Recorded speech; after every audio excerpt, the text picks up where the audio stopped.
Hello दोस्तों, नमस्कार। स्वागत है आप सभी का आपके अपने YouTube चैनल में। दोस्तों 21 सितंबर को ग्रुप डी का कोई भी एग्ज़ाम नहीं हुआ है। आज ये वीडियो मैंने बनाया है जिनका आगे एग्ज़ाम होना बाकी है उनके लिए। दोस्तों जिनका भी आगे एग्ज़ाम है ग्रुप डी का, ये वीडियो बिना स्किप किए हुए ध्यान से एंड तक पूरा देखिएगा, क्योंकि इस वीडियो में जो क्वेश्चन करवाऊंगा आपको डायरेक्ट वो क्वेश्चन आपके आने वाले शिफ्ट में आएंगे। क्योंकि अभी तक जितने भी शिफ्टों में पेपर हुआ है उसमें जीके, साइंस, करंट अफेयर के हूबहू ऐसे क्वेश्चन ही आए हैं। पीडीएफ फाइल आपको टेलीग्राम पे मिलता है तो ज्वाइन कर लीजिएगा। आज एग्ज़ाम नहीं था फिर भी आपके लिए वीडियो बनाया है, तो इस एफर्ट के लिए लाइक के साथ कंटिन्यू कीजिएगा इस वीडियो को। लाइक गोल हमारा कितना है? 1000 लाइक्स का गोल है, तो सभी के सभी एक साथ लाइक बटन दबा दें। और चैनल को अभी तक आपने सब्सक्राइब नहीं किया है तो ग्रुप डी की पल पल की अपडेट पाना चाहते हैं तो चैनल को सब्सक्राइब करके बेल आइकन को भी ऑन कर लीजिए। फर्स्ट क्वेश्चन है, पौधों में गैसों का विसरण किसके द्वारा होता है?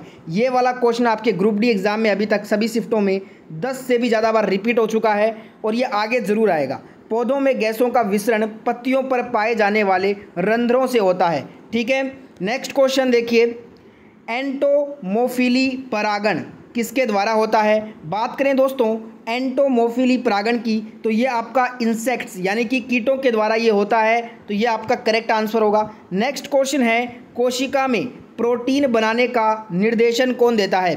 अब यहाँ पे प्रोटीन की फैक्ट्री आपको पता है राइबोसोम को कहते हैं। साथ में प्रोटीन का जो संश्लेषण होता है वो राइबोसोम में होता है। तो आपको आंसर भी क्या करना है, कोशिका में प्रोटीन बनाने का निर्देशन कौन दे रहा है? नाभिक से मैसेंजर आरएनए द्वारा राइबोसोम में निर्देश जाते हैं, तो यहाँ पे आपका ये करेक्ट आंसर होगा।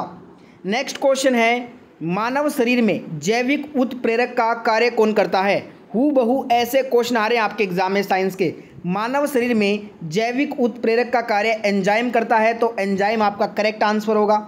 नेक्स्ट क्वेश्चन देखिए, पुरुषों में वर्षण शरीर के बाहर क्यों होता है? जो पुरुष होते हैं उनमें दोस्तों वर्षण शरीर से बाहर इसलिए होता है क्योंकि शुक्राणुओं के परिपक्वन के लिए शरीर के तापमान से 2 डिग्री सेल्सियस कम तापमान की आवश्यकता होती है इन्हें, अतः नर में वर्षण शरीर से बाहर स्थित होते हैं। नेक्स्ट क्वेश्चन है, कौन सा विषाणु जनित यौन संक्रमण के कारण रोग होता है? एड्स होता है, HIV नामक वायरस से होता है ये।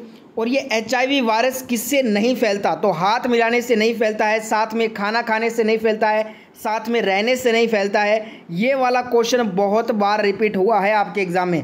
अगला क्वेश्चन है, मानव और जंतु शरीर का नियंत्रण कौन सा तंत्र करता है? तो ये दोस्तों केंद्रीय तंत्रिका तंत्र मस्तिष्क और रीढ़ की हड्डी से बना होता है और इसी के द्वारा दोस्तों मानव और जंतु शरीर का नियंत्रण होता है, नर्वस सिस्टम जिसे हम बोलते हैं। अगला क्वेश्चन है, ग्राम पंचायतों का संगठन किस अनुच्छेद का प्रावधान है? अब यहाँ पे बात करें दोस्तों ग्राम पंचायतों के संगठन की तो ये आपका आर्टिकल 40 में इसका प्रावधान दिया है, तो अनुच्छेद 40 आपका राइट आंसर होगा। पंचायत से लगभग हर शिफ्ट में 1 या फिर 2 क्वेश्चन अभी तक पूछे गए हैं, ध्यान रखिएगा। नेक्स्ट क्वेश्चन, राजकोषीय नीति का नियमन कौन करता है? इकोनॉमिक्स का क्वेश्चन। केंद्र सरकार के द्वारा राजकोषीय नीति का नियमन होता है। मौद्रिक नीति का नियमन रिजर्व बैंक ऑफ इंडिया के द्वारा होता है। ये दोनों ही आ चुके हैं ग्रुप डी एग्जाम में। अगला क्वेश्चन देखिए, फ्यूज तार को पतला व लंबा क्यों बनाया जाता है? जो फ्यूज तार होता है ना, ये हमेशा श्रेणी क्रम में लगाया जाता है और ये उच्च प्रतिरोधकता व निम्न गलनांक का बनाया जाता है, तो यहाँ पे आपका ये करेक्ट आंसर होगा। एक न्यूमेरिकल क्वेश्चन है, 4 व 6 ओम के 2 प्रतिरोध श्रेणी में 5 वोल्ट की बैटरी से जुड़े हैं, तो 4 ओम वाले प्रतिरोध के लिए वोल्टेज डिफरेंस कितना होगा? V बराबर I इंटू R होता है। यहाँ पे सबसे पहले श्रेणी क्रम में प्रतिरोध क्या करेंगे, जोड़ लेंगे, तो 10 ओम हो जाएगा टोटल रेजिस्टेंस। फिर उसके बाद धारा निकालेंगे, श्रेणी क्रम में धारा समान रहती है, यही इसका मेन कॉन्सेप्ट रहेगा। I बराबर V अपॉन R है, तो यहाँ पे कितनी धारा हुई? 0.5 एम्पियर धारा आ गई। अब यहाँ पे श्रेणी क्रम में धारा तो समान रहती है पर वोल्टेज क्या होता है, अलग अलग होता है। वही आपसे पूछा है 4 ओम वाले प्रतिरोध में वोल्टेज डिफरेंस, तो 4 ओम के प्रतिरोध के लिए वोल्टेज डिफरेंस क्या होगा? V बराबर I इंटू R होगा। I तो समान रहेगा इसलिए 0.5 को 4 से मल्टीप्लाई करेंगे, 2 वोल्ट आपका 4 ओम वाले प्रतिरोध के लिए वोल्टेज डिफरेंस हो जाएगा। देखिए अगर आपको ये चीज़ मालूम है ना कि श्रेणी क्रम में धारा समान है और वोल्टेज अलग अलग है और समांतर क्रम में इसका उल्टा होगा, वोल्टेज समान रहेगा, धारा अलग अलग है। ये दो कंसेप्ट अगर आपके क्लियर हैं तो आप लगभग 90+ न्यूमेरिकल जो है ना इसी पे बेस आते हैं ओम लॉ के। अगला क्वेश्चन है, कुछ विलयन की pH वैल्यू 7, 2, 9 व 11 है, इसे हाइड्रोजन आयन की सांद्रता के बढ़ते क्रम में व्यवस्थित कीजिए। अब देखिए यहाँ पे आपसे क्या कहा गया है, pH वैल्यू दी गई है 7, 2, 9 व 11, हाइड्रोजन आयन का सांद्रता के बढ़ते क्रम में व्यवस्थित करना है। तो आपको पता होगा जिसकी pH वैल्यू सबसे ज़्यादा होगी उसका हाइड्रोजन आयन का सांद्रता उतना ही कम होता है। तो सबसे कम हो जाएगा 11, फिर 9, फिर 7 और सबसे अधिक किसका होगा, 2 का होगा। इसलिए इसको लास्ट में रखा है क्योंकि हमें यहाँ पे हाइड्रोजन आयन की सांद्रता को बढ़ते क्रम में सजाना है। ठीक है, अगला क्वेश्चन, वर्ष 2022 में खेलो इंडिया यूथ गेम्स के किस संस्करण का आयोजन किया गया। चौथा संस्करण हुआ, कहाँ पे हुआ, पंचकुला जिला हरियाणा में हुआ। हरियाणा पदक तालिका में शीर्ष पे रहा था, ये भी ध्यान रखिएगा। अगला क्वेश्चन, मार्च 2022 में टेस्ट मैच क्रिकेट में किस खिलाड़ी ने 7वें नंबर पर बल्लेबाजी करते हुए कपिल देव के 36 वर्ष पुराने सर्वाधिक रनों का रिकॉर्ड तोड़ दिया है। तो ये रिकॉर्ड तोड़ा है रविंद्र जडेजा। इन्होंने दोस्तों 175 रन नॉट आउट पारी खेलकर 36 वर्ष पुराना कपिल देव जी का रिकॉर्ड तोड़ा है। अगला क्वेश्चन, फरवरी 2022 में किस आईआईटी संस्थान ने ओरल कैंसर का पता लगाने के लिए एक डिवाइस को विकसित किया है।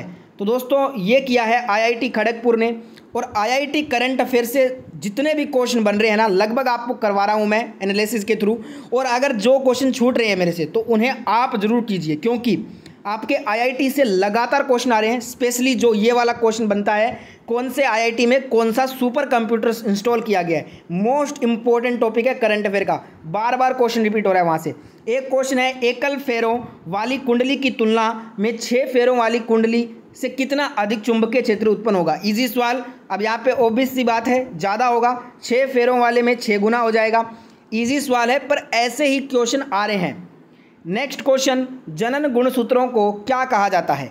जनन गुणसूत्रों को एलोसोम कहते हैं। मानव में 23 जोड़ी गुणसूत्र होते हैं जिनकी टोटल संख्या होती है 46, जोड़ों में होते हैं ये 23। और यहाँ पे जिनमें एक जोड़ी जो है एलोसोम जो आपसे पूछा है यहाँ पे, और 22 जोड़ी ऑटोसोम होता है। ठीक है, अगला क्वेश्चन, भारतीय संग्रहालय अधिनियम किस वर्ष लागू किया गया। तो ये आपका 1910 में लागू हुआ। 1950 में सुप्रीम कोर्ट के गठन के बाद कुल न्यायाधीश कितने थे। सुप्रीम कोर्ट का जो गठन हुआ था 1950 में, उसके बाद कुल न्यायाधीशों की संख्या 7+1 यानी कि 8 थी।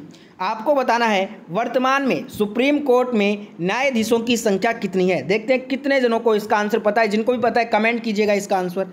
अगला क्वेश्चन, राष्ट्रमंडल खेल 2022 में नीतू गंगास ने किस खेल में गोल्ड मेडल जीता है। जो आपका राष्ट्रमंडल कॉमनवेल्थ गेम हुआ है जुलाई अगस्त महीने में, लेटेस्ट हुआ है पर क्वेश्चन बहुत आ रहा है यहाँ से। बर्मिंघम इंग्लैंड में खेला गया है, बार बार क्वेश्चन आ रहा है तो रट लीजिए सभी क्वेश्चन जितने बनते हैं। तो यहाँ पे नीतू गंगास ने गोल्ड मेडल बॉक्सिंग में जीता है। भारत ने राष्ट्रमंडल खेल 2022 में टोटल 61 पदक जीते हैं। भारत का रैंक पदक तालिका में 4th है। अगला क्वेश्चन देखिए, यहूदी धर्म के लोगों के रोशनी को त्यौहार को क्या कहते हैं। यहूदी धर्म के लोग जो है रोशनी त्यौहार को हनुका बोलते हैं। हनुका को रोशनी का त्यौहार भी कहा जाता है। हनुका को यहूदियों का क्रिसमस भी कहा जाता है। अगला क्वेश्चन है, वर्ष 2020 में भारत की पहली ई वेस्ट क्लिनिक किस राज्य में खोली गई। 2020 में भारत की पहली ई वेस्ट क्लिनिक दोस्तों भोपाल में खोला गया है, भोपाल के मध्य प्रदेश में। यहाँ पे पहला ई वेस्ट इको पार्क ये आपका दिल्ली में खोला गया है। अगला क्वेश्चन देखिए, वर्ष 2013 में शुरू की गई जियो पारसी योजना में कितने रुपए की सहायता राशि दी जाती है। देखिए दोस्तों 27 दिसंबर 2013 को जो आपकी जियो पारसी योजना शुरू की गई है, इसमें सहायता के रूप में ART व सरोगेसी के लिए 8 लाख की सहायता राशि दी जाती है। ठीक है, योजनाओं से स्पेशली मोदी जी की जितनी भी योजनाएं हैं, चाहे वो करंट की हो चाहे वो पास्ट की हो, उनको रट डालो, वहाँ से क्वेश्चंस बहुत आ रहे हैं। अगला क्वेश्चन है, कार्बन परमाणु C4+ आयन व C4- आयन क्यों नहीं बनाता है। क्योंकि 4 इलेक्ट्रॉन को निकालने के लिए अत्यधिक ऊर्जा की आवश्यकता इसको होती है, इसलिए कार्बन परमाणु C4+ आयन व C4- आयन नहीं बनाता है। अगला क्वेश्चन, सिंधु नदी का कितने प्रतिशत जल का उपयोग भारत कर सकता है। तो यहाँ पे 20% आपका करेक्ट आंसर होगा। ग्रुप डी में आ चुका है एक बार। नेक्स्ट क्वेश्चन, इनमें से कौन सी द्रविड़ियन भाषा नहीं है? भाषाओं जैसे कि राजकीय भाषा, शास्त्रीय भाषा, द्रविड़ भाषा, आर्यन भाषा, इन सभी भाषाओं वाले टॉपिक से बार बार क्वेश्चन रिपीट हो रहे हैं। द्रविड़ियन मुख्य 4 भाषाएं हैं, कन्नड़, मलयालम, तमिल, तेलुगु। वैसे और भी हैं, मुख्य जो प्रमुख भाषाएं हैं द्रविड़ वो 4 हैं, कन्नड़, मलयालम, तमिल और तेलुगु। संस्कृत नहीं है, तो यही आपका राइट आंसर होगा। संस्कृत जो है ये दोस्तों आपकी शास्त्रीय भाषा में शामिल है। टोटल 6 शास्त्रीय भाषाएं हैं, बार बार क्वेश्चन आ रहे हैं। उमानंदा द्वीप किस नदी पे है? ब्रह्मपुत्र, जो कि असम में स्थित है। इस नदी पे ये सबसे छोटा द्वीप है। एक आपका माजुली द्वीप जो कि सबसे बड़ा द्वीप है, ये भी ब्रह्मपुत्र पे ही है। बार बार क्वेश्चन आ रहा है माजुली वाला।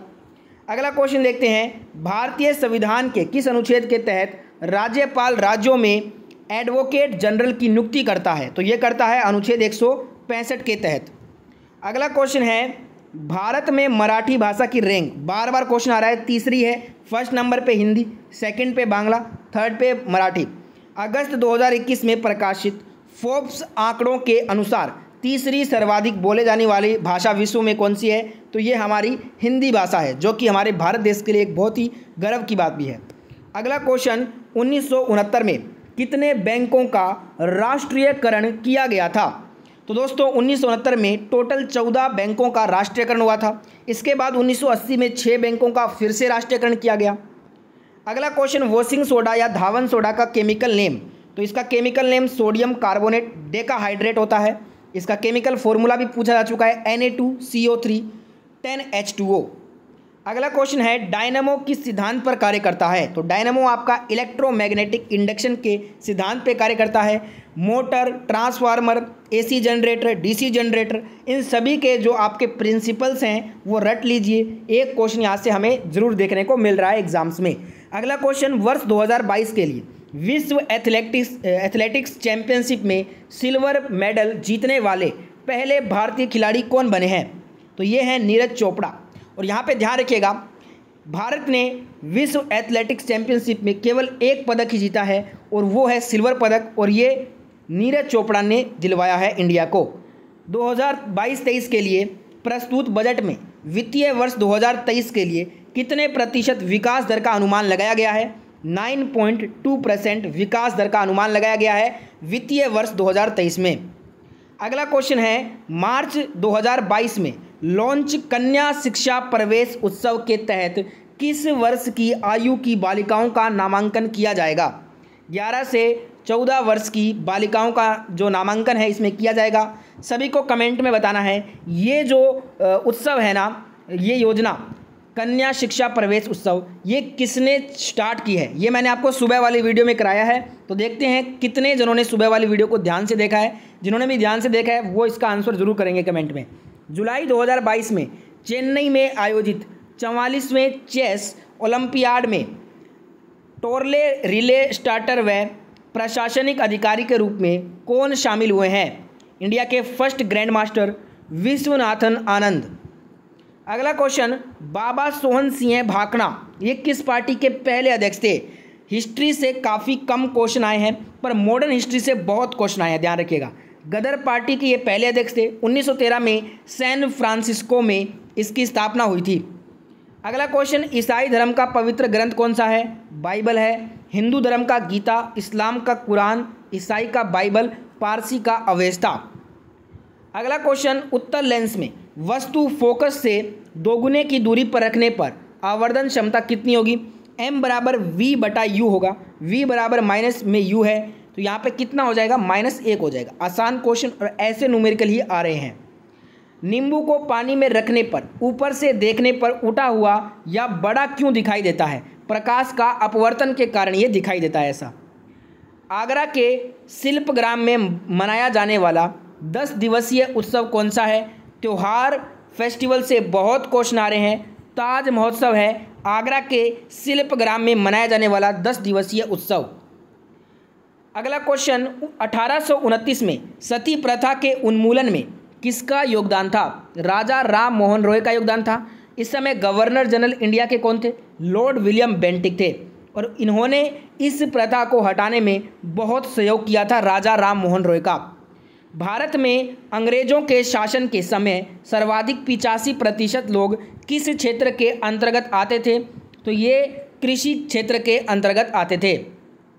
स्वतंत्र रूप से लटकाने पर चुंबक किस दिशा में अलाइन होता है? तो ये उत्तर दक्षिण दिशा में अलाइन होता है। चुंबक से लगभग हर शिफ्ट में क्वेश्चन अभी तक आया है।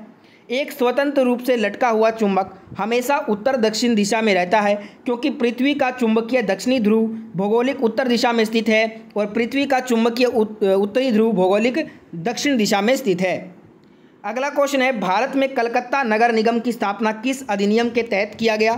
तो ये चार्टर अधिनियम 1726 के तहत बॉम्बे व कलकत्ता में किया गया। चार्टर ऑफ 1687 के भारत में पहला नगर निगम मद्रास में स्थापित हुआ था, यह भी ध्यान रखिएगा। अगला क्वेश्चन, हैदराबाद में किस वर्ष अंग्रेजी व विदेशी भाषा विश्वविद्यालय की स्थापना किसने किया? पीएम नेहरू जी ने किया था। अगला क्वेश्चन है, एक ही क्षेत्र पर सरकार के 2 स्तरों का नियंत्रण सरकार की किस प्रणाली में होता है? तो ये सरकार की संघवाद प्रणाली में होता है। अगला क्वेश्चन है, किसी सर्किट में जुड़ा हुआ चालक तार में बल की दिशा किस सिद्धांत से ज्ञात करते हैं? तो इसे हम दाएं हाथ की हथेली नियम से ज्ञात करेंगे। ये क्या नियम है? यदि हम दाएं हाथ को इस प्रकार फैलाकर रखें कि फैली हुई उंगलियां चुंबकीय क्षेत्र और बी की दिशा अंगूठा धारा आई की दिशा में हो, तो चालक पर लगने वाला चुंबकीय बल के हथेली के लंबवत होगा। ठीक है। यदि अवतल दर्पण के लिए प्रतिबिंब उल्टा व छोटा बनता है तो वस्तु कहाँ पर होगा? सी व अनंत के बीच में होगा। नेक्स्ट क्वेश्चन, निम्नलिखित में से कौन सा परजीवी पौधा है? तो अमरबेल एक परजीवी पौधा है, क्योंकि इसमें क्लोरोफिल नहीं होता है। पंचमढ़ी बायोस्फीयर रिजर्व में कौन सा जानवर संरक्षित किया गया है? चिंकारा, ब्लैक बक, घोर, बाघ, टाइगर, ये सभी जो है संरक्षित किए गए जानवर हैं पंचमढ़ी बायोस्फीयर में, जो कि आपका मध्य प्रदेश में है। इस वीडियो में बस इतना ही। उम्मीद करता हूँ वीडियो अच्छा लगा है। वीडियो अच्छा लगा है तो लाइक के साथ एंड कीजिएगा इस वीडियो को, और साथ में चैनल को सब्सक्राइब कर लें, बेल आइकन को भी हिट कर लें रोजाना वीडियो देखने के लिए।